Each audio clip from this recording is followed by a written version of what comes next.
Hi guys, welcome to Chuck's Corner. We have a very interesting little video for you today. But before I do that, let me get a sip of coffee here.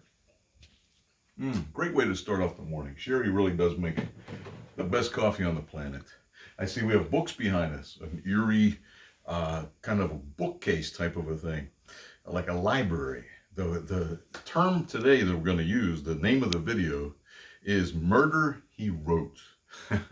Pretty cool. It's magic with books. Now, I have a lot of different types of books, and most magicians do, that we use for mentalism, mind reading, and so forth. This is an example.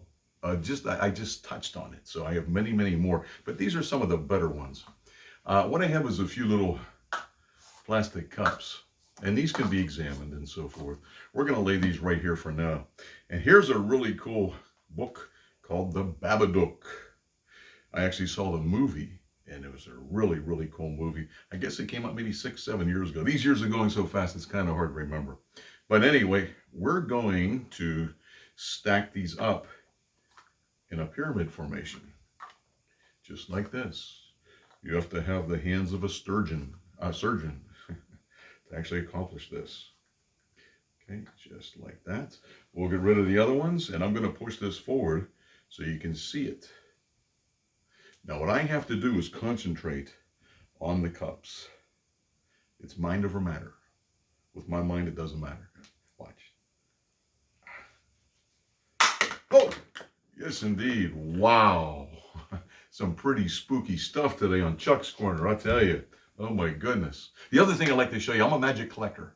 And out here in Pittsburgh, we have a local magician hero, Tampa the Magician. Now, this is written by he's a friend of mine, Gary Frank. It's an excellent book, so pick up a copy of this. This is Tampa, England's court magician. Okay, you know, it's a really cool book. It's actually a very hot book. Whoa, it is a hot book. Oh. I don't want to set the place on fire. All right, so that's a couple examples. The other thing, Project Blue Book. I mean, let's face it, there's been a lot of UFO sightings worldwide. And whether they're real or not, I have no idea. But Project Blue Book started in 1952, I believe, and it ended in 1969. Now, the guy who was the lead investigator, J. Allen Hynek, he started off as a skeptic. By the end of Blue Book in 69, he was a believer. So you decide. I mean, I don't know. But I was lucky enough to get one of the volumes, I should say, of Project Blue Book. And this is how they sent it to me.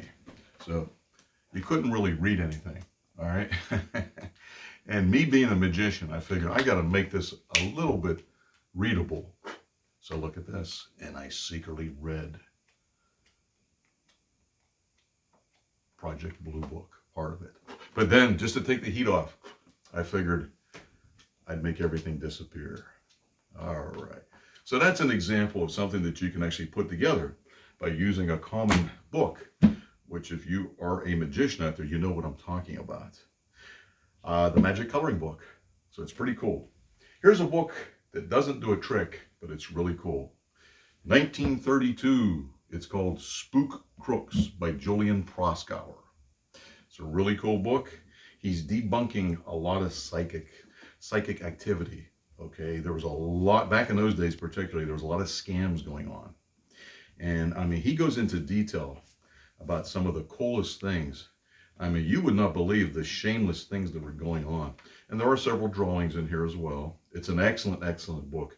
It's almost 100 years old. Well, it would be about 90, maybe 91 or 92 years old now.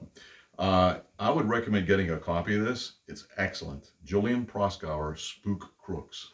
Okay, and he helped debunk a lot of the fraudulent activity that a lot of the psychics were doing at that time. All right, which also Harry Houdini did as well. So it's an excellent book. Hey, there you go, guys. Murder He Wrote. Thanks a lot. Thanks for stopping by.